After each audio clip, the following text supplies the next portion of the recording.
काय करायचं इतकं टेन्शन घेतलं,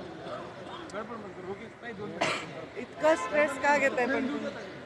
नाही तुम्ही 8:55 वेळ होते ना, आम्ही थोडंसं बिफोर आलो म्हणून ठीक. हा वेळ फ्लाईट वेळेवर आला असेल, 10-20 मिनिटं कव्हर केले असतील. चला सुरू कर. काय आज मी नागपूर येथे जी आलेली आहे ती माझ्या डिपार्टमेंटच्या कार्यक्रमासाठी आलेली आहे आणि डिपार्टमेंटचा कार्यक्रम हा पूर्वनियोजित होता, त्यासाठी मी आलेली आहे. बोला आता काय. रायगड आणि नाशिकच्या पालकमंत्री पदाचा जो निर्णय आहे स्थगिती दिली आहे, काय सांगता? नाही, मला नाशिक आणि रायगडचा पालकमंत्री मला त्याची काही कल्पना नाही. मला त्याची काही कल्पना नाही. माझा विषय माझ्या हक्कादारीत सुद्धा नाही. बीडचं पालकमंत्रीपद तुम्हाला किंवा धनंजय भाऊ दोघांना मिळण्याचे होते, मात्र त्या ठिकाणी तुम्हाला नाही पहा, याच्यावर मी तर भूमिका आधीच व्यक्त केलेली आहे. मी प्रेसमध्ये ऑलरेडी त्याच्यावर बोललेली आहे आणि आता मला जालन्याचं पालकमंत्रीपद मिळालेलं आहे. प्रचंड चांगला प्रतिसाद जालन्यातून येत आहे, बरेच लोक उत्साहात आहेत.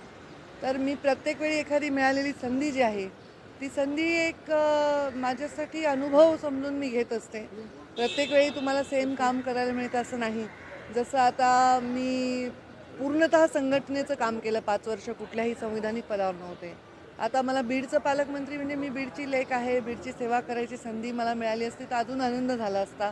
बीडकरांनाही खूप आनंद झाला असता. माझा 5 वर्षाचा कार्यकाळ बीडच्या इतिहासातील सगळ्यात जास्त विकसनशील असा कार्यकाळ राहिलेला आहे, हे कोणत्याही विचारांचा व्यक्ती मान्य करेल.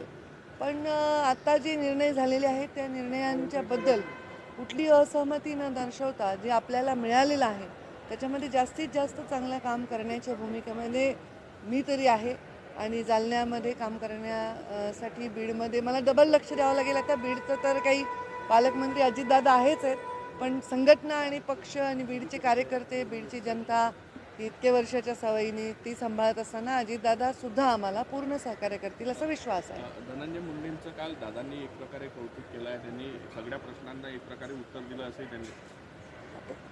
म्हणजे आता ह्याच्यावर मी काय उत्तर द्यायचं, मला काही माझा लॉजिकल प्रश्न मला काय माहिती त्या दोघात काय संभाषण झालं